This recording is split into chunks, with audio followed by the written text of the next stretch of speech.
automatic feed valve right here.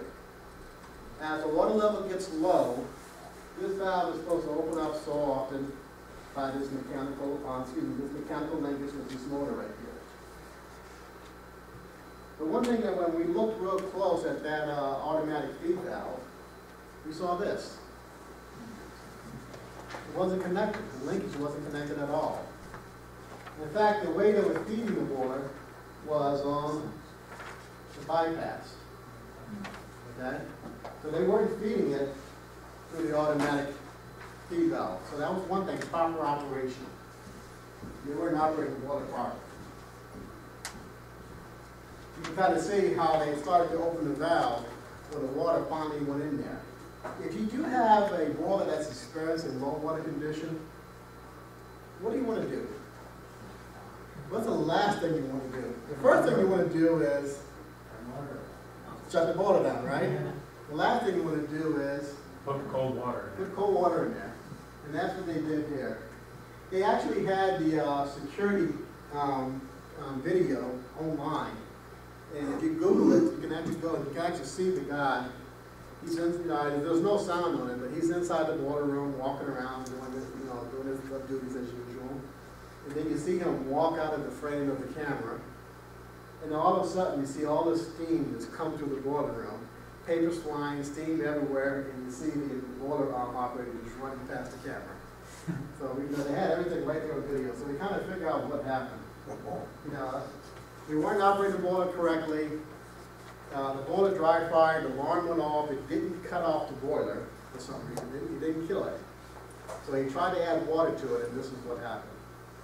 Remember I said we have two low water cutouts? One to turn water on, bring water in, and the second one to actually kill the boiler. Well, you would have thought that the second cutout would have actually turned the water off, right? Well, we kind of thought the same thing. Well, first of all, we wanted to find out why the thing wasn't calling for water. Well, this is the low water cutout device here. And what do we notice about some of the contacts there? They're broken off, okay? So proper operation says that at least once a month you should test the low water cutout feature. And another part of preventing boiler inspection is routine inspections, okay? The inspector should have, doing the internal inspection, should have caught this. There's the load chamber itself. Actually, the arm is kind of bent if you take a real close look at it. And there's the backup low water cutout relay. These are the backup relays. This is what's supposed to turn the boiler off. Now, this is the type of relay they're supposed to have.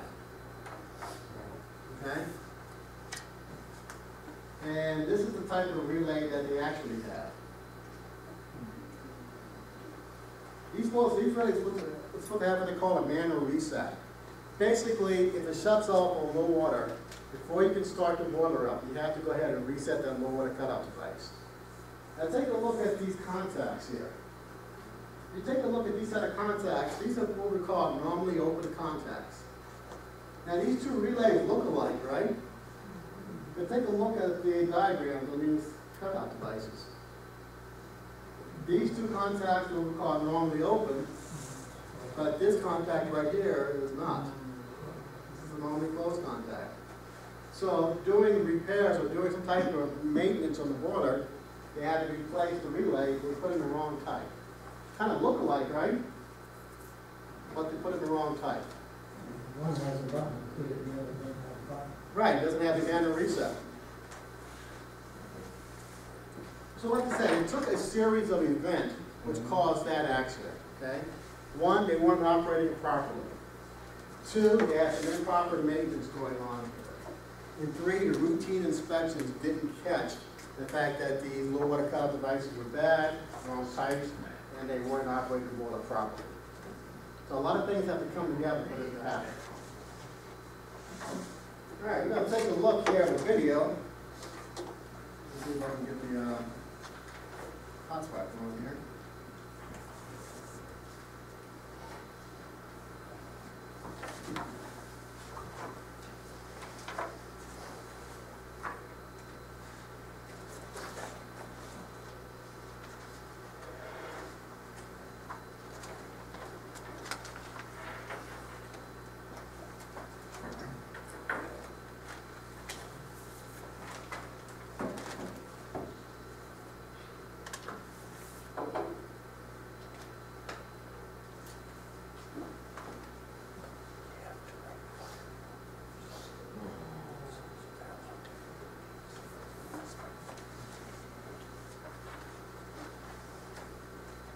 like I said, we all have boilers at home, right?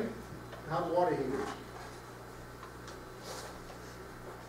How often do you check your low water cutoff device? I mean, excuse me, your safety valve on the hot water heater. Okay. We recommend popping out at least every 6 months, at the very least once a year, but every 6 months. When's the last time you cleaned out the boiler? I mean, cleaned out your hot water heater? Opened it up, drained it, and cleaned all that hard deposit salts out of it. It's pretty hard. It's pretty hard, especially if you're not doing it for a while. Yeah.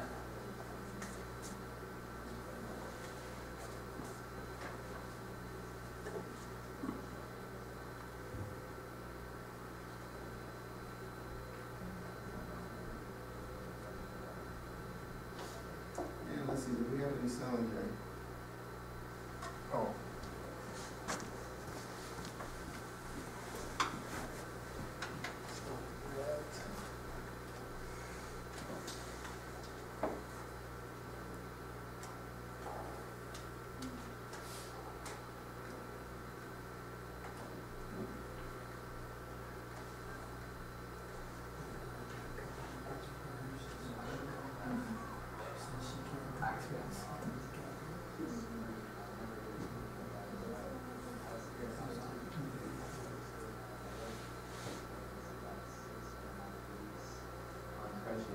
Couldn't move my leg.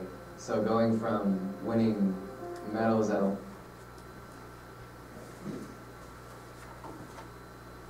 In water heater time, the boys were blown away by the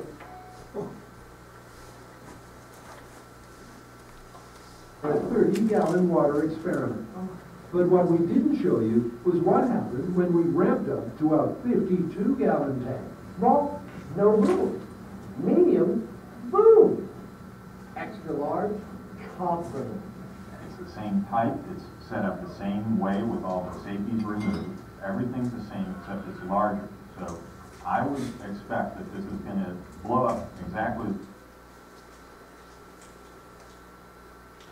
the same way, but it's going to be a little bit more energetic. To measure just how energetic, Jamie lays out shock watch stickers around the tank. When these water heaters explode, they make a big bang just like an explosive. Now that produces a shock wave. We want to see exactly what that shock wave is. Is it actually comparable to a couple sticks of dynamite? At least this time, the guys know where to look. Straight up. You want to spot how high it goes in the air? Okay. You can. That's pretty high. Yeah. Once again, they count up the mounting pressure. We're at about 265 psi and climbing rapidly. So be on your guard. Anything could happen from here on in. We're now at 300 psi, double what the tank's rated for. Be on your guard.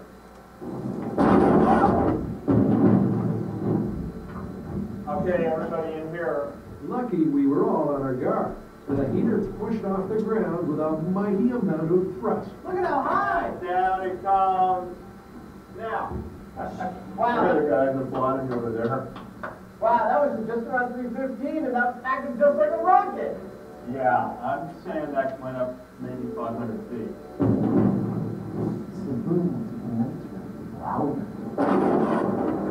Whoa. And this time, knowing that it was flying up in the air, both Jamie and I took pains to watch it. And watch it. And it hung for like, I didn't 12, 13 seconds. I'm stunned. The telltale signs of a rocket are strewn all over the runway. Wow, look at that.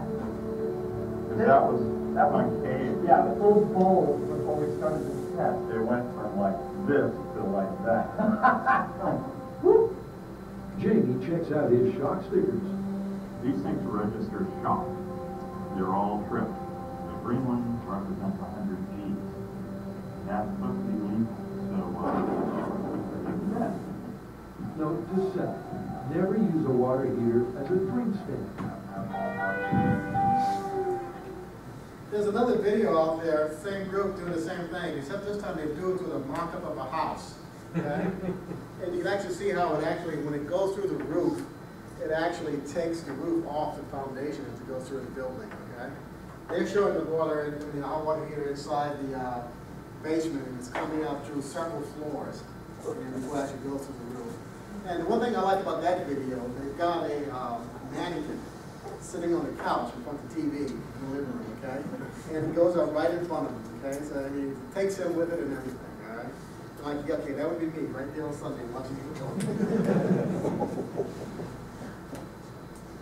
So, like, at least once a year, 6 months or preferably, you know, test that safety valve, okay?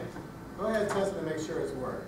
Because really, these things, the only automatic control you have on there is, you know, the temperature switch and the automatic fire device on that. If that fails and the pressure continues to rise up on the water heater, if that safety valve isn't properly working, or if it's no longer any good, that's what's going to happen. It's going to go right through your house, okay?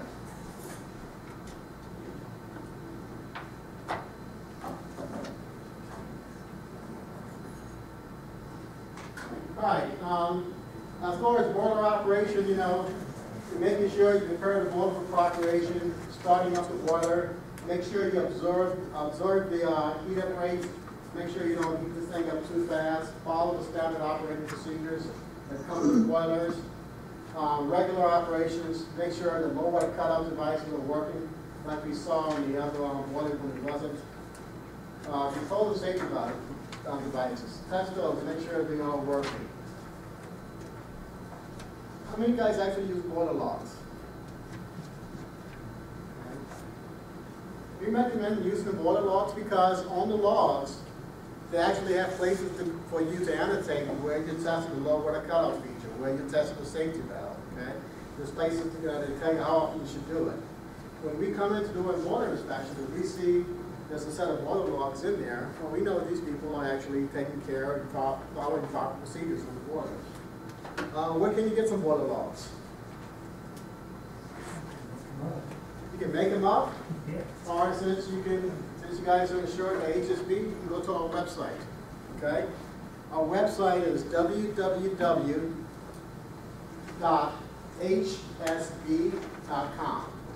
okay? And I'm going to leave a bunch of my cards up here also, which has the website on there also. At www.hsb.com. You can go on down to our website, and under the tab called Information Resources, you can actually download a set of logs. You can download a set of logs for high pressure boilers, heating boilers, even air conditioning boilers. So you can download them, it comes off in a PDF form, you can cut them out and make as many copies as you need. Boiler codes, okay. All boilers are supposed to be built to the ASME code, right? With power boilers are built to section 1, your heating boilers are built to section 4, and then your pressure vessels, and I believe Utah does require your unfired pressure vessels to be inspected. They're built to section 8. So all your pressurized vessels should be built to the ASME code. How do you know if it's built to the ASME code? Huh? Take a look at the nameplate, okay, the label, all right? First of all, there's two giveaways. It's going to have the ASME symbol, the stamp, okay? For heating boilers, it's going to be an H. And I think that's all you guys really use is heating boilers. Heating boilers is going to have an H stamp on it.